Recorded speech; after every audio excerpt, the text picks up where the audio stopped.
Assalamualaikum warahmatullahi wabarakatuh. Perkenalkan, saya Friendly Firmansyah, CGP Angkatan 10 Kabupaten Lampung Utara. Di sini saya akan menjelaskan tugas 1.1.A.6 modul 1.1 berkaitan dengan demonstrasi kontekstual filosofi pendidikan menurut Ki Hajar Dewantara. Menurut Ki Hajar Dewantara, hakikat pendidikan adalah seluruh daya upaya yang dikerahkan secara terpadu untuk tujuan memerdekakan aspek lahir dan batin manusia. Pengajaran dalam pendidikan dimaknai sebagai upaya membebaskan murid dari ketidaktahuan serta sikap iri, dengki, dan egois. Ki Hajar Dewantara mengemukakan bahwa tujuan pendidikan adalah memajukan kesempurnaan hidup, yaitu kehidupan anak yang selaras dengan alam dan masyarakatnya. Oleh sebab itu, pendidik menuntun anak pada kehidupan yang selaras dengan alam dan masyarakat. Tugas sebagai pendidik yaitu yang pertama, penerapan gagasan sesuai dengan pemikiran KHD. 2. Alasan yang kontekstual penerapan gagasan sesuai dengan pemikiran KHD. 3. Hasil penerapan gagasan terkait pemikiran KHD secara kontekstual. 4. Tantangan dan solusi penerapan pemikiran KHD sesuai dengan konteks kelas dan sekolah. Pendidikan yang berpihak pada murid. Selanjutnya, ide atau gagasan yang sesuai dengan pemikiran KHD. 1. Mendidik yang bersumber pada trilogi pendidikan. 2. Pendidikan yang berasaskan trikon. 3. Tripusat pendidikan sebagai sumber belajar. 4. Pendidikan yang menuntun anak pada kodratnya. 5. Pendidikan berpusat pada murid. 6. Pendidikan budi pekerti. 7. Pendidikan diibaratkan sebagai menanam padi. 8. Belajar sambil bermain. 1. Mendidik yang bersumber pada trilogi pendidikan. Ki Hajar Dewantara mencetuskan trilogi pendidikan yang sangat menginspirasi, yaitu Ing Ngarso Sung Tuludo, di depan itu memberi teladan, Ing Madya Mangun Karso, di tengah membangun semangat, Tuturi Handayani, di belakang memberi dorongan. Sebagai pendidik, kita harus mampu menerjemahkannya ke dalam proses pembelajaran yang berpihak pada murid. 2. Pendidikan yang berasaskan trikon. Filosofi Ki Hajar Dewantara yang menetapkan asas trikon yaitu kontinuitas atau tidak melupakan akar nilai budaya, konvergensi, pendidikan harus memanusiakan manusia, dan konsentris, pendidikan harus menghargai keberagaman dan memerdekakan murid harus kita terapkan. Sebagai pendidik, kita harus mengutamakan kemerdekaan dalam belajar.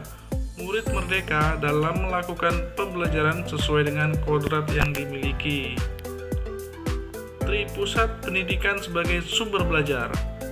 Tripusat pendidikan memegang peran penting dalam keberhasilan pendidikan.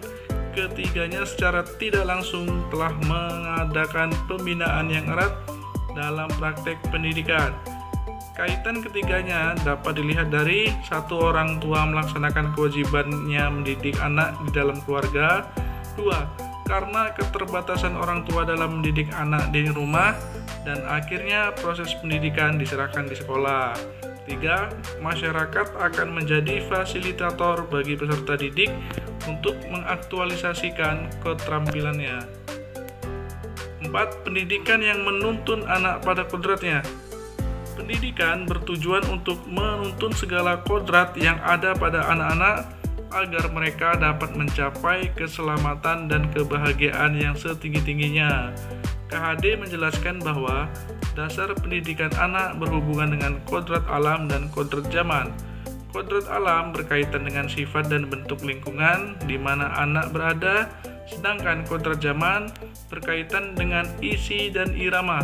Artinya bahwa setiap anak sudah membawa sifat atau karakternya masing-masing. Kodrat zaman bisa diartikan bahwa kita sebagai pendidik harus membekali keterampilan kepada siswa sesuai zamannya agar mereka bisa hidup, berkarya, dan menyesuaikan diri. Dalam konteks pembelajaran, pendidik terus membekali siswa dengan kecakapan abad ke-21. 5. Pendidikan yang berpusat pada murid. Pendidikan yang berpusat pada murid menekankan pada minat, kebutuhan, dan kemampuan individu, menghadirkan modal untuk metode belajar yang menggali motivasi untuk membangun kebiasaan murid menjadi pembelajar sejati, selalu ingin tahu terhadap informasi dan pengetahuan, suka dan senang membaca. Sebagai pendidik, kita juga harus mampu menciptakan proses pembelajaran yang dapat mengembangkan kualitas sumber daya manusia yang dibutuhkan di era mendatang seperti kreativitas, inovasi, kepemimpinan, rasa percaya diri, kemandirian, kedisiplinan, kekritisan dalam berpikir, daya nalar yang tinggi, kemampuan berkomunikasi dan bekerja dalam tim, serta wawasan global untuk dapat beradaptasi terhadap perubahan dan perkembangan.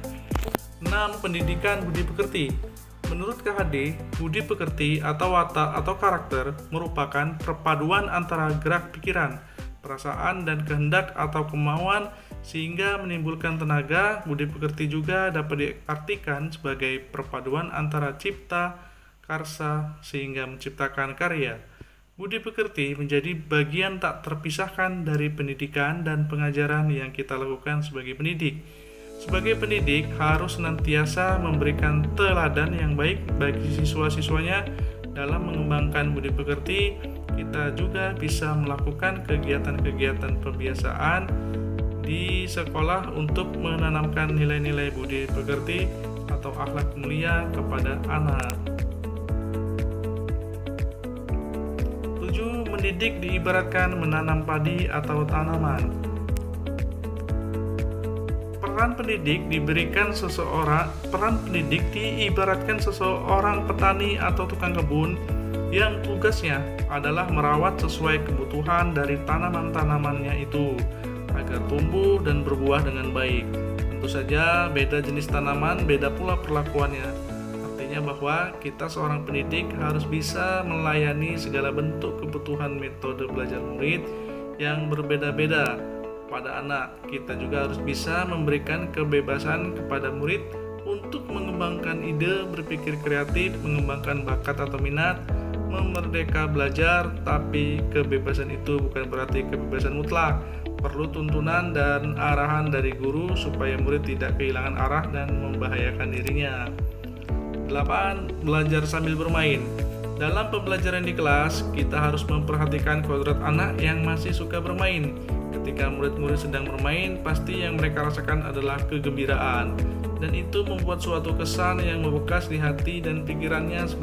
Sebagai pendidik, kita juga harus mampu memasukkan unsur permainan dalam pembelajaran agar siswa senang dan tidak mudah bosan, apalagi menggunakan permainan-permainan tradisional yang ada. Selain itu, menyampaikannya pembelajaran melalui permainan, kita juga sebagai pendidik harus mengajak atau untuk melestarikan kebudayaan. Alasan yang konstekstual mengenai penerapan ide atau gagasan sesuai dengan pemikiran KHD. Konsep pemikiran Ki Hajar Dewantara sangat relevan diterapkan pada zaman sekarang ini. Inti dari filsafat pendidikan Ki Hajar Dewantara adalah perubahan. Pendidikan seperti tata surya, selalu bergerak, tidak pernah berhenti, tidak boleh statis atau diam. Mereka tidak pernah berhenti berputar, karena ketika mereka berhenti berputar, maka akan terjadi kehancuran. Begitu juga dengan kebudayaan bersifat dinamis, tidak boleh statis. Perubahan itu kekal. Selanjutnya, alasan yang konstekstual mengenai penerapan ide atau gagasan sesuai dengan penerapan KHD. Sebagai pendidik, kita harus menjadi teladan bagi murid, serta selalu membangun kekuatan, semangat, dan motivasi dalam proses pembelajaran, dan di belakang memberi dorongan, mengembangkan bakat dan minat yang dimiliki murid sesuai dengan potensinya, membangun karakter yang positif melalui kegiatan-kegiatan pembiasaan, selalu memberi tuntunan dan arahan yang baik dan positif, membuat proses pembelajaran yang menyenangkan, menarik, dan menantang. Hal tersebut tercermin dalam filosofi pemikiran Ki Hajar Dewantara, dan sebagai pendidik kita harus mampu menerjemahkannya ke dalam proses pembelajaran yang berpihak pada murid. Dari hasil penerapan ide atau gagasan yang terkait dengan pemikiran KHD secara konseptual adalah murid harus diberikan pendidikan sesuai dengan kodrat alam dan kodrat zaman. Kodrat alam berkaitan dengan isi dan irama, sedangkan kodrat zaman berkaitan dengan keterampilan abad ke-21. Dari hasil penerapan ide atau gagasan terkait dengan pemikiran KHD secara konseptual, penanaman karakter dan budi pekerti melalui kegiatan infak setiap hari Jumat dan dana spontanitas untuk yang mengalami musibah, kegiatan ekstrakurikuler, pramuka, olahraga, dan drum band. Selanjutnya, penerapan karakter dan budi pekerti melalui kegiatan jadwal piket guru untuk membudayakan 5S setiap hari, berdoa sebelum memulai pelajaran dan sesudah pelajaran, pembiasaan Jumat pagi dengan senam pagi, Jumat bersih, dan Jumat infak, serta pembiasaan harian murid untuk kebersihan ruang dan kelas dan sekitarnya. Selanjutnya, penanaman karakter cinta lingkungan melalui kegiatan pemeliharaan taman depan ruang kelas masing-masing, pembuatan pupuk kompos dari sampah di sekolah, pengumpulan sampah plastik kering, dan lain-lain. Selanjutnya, hasil penerapan ide melalui menciptakan pembelajaran yang aktif dan menyenangkan dan berpihak pada murid, yaitu menyiapkan ice breaking dalam pembelajaran untuk mencairkan situasi, tidak memberikan hukuman kepada murid, tidak marah-marah saat mengajar, lebih sabar dan membimbing murid. Dari tantangan dan solusi penerapan pemikiran KHD sesuai dengan konteks kelas dan sekolah, tantangannya melaksanakan pembelajaran sesuai dengan kodrat alam dan kodrat zaman dan menjadi teladan, penyemangat dan mendorong untuk murid.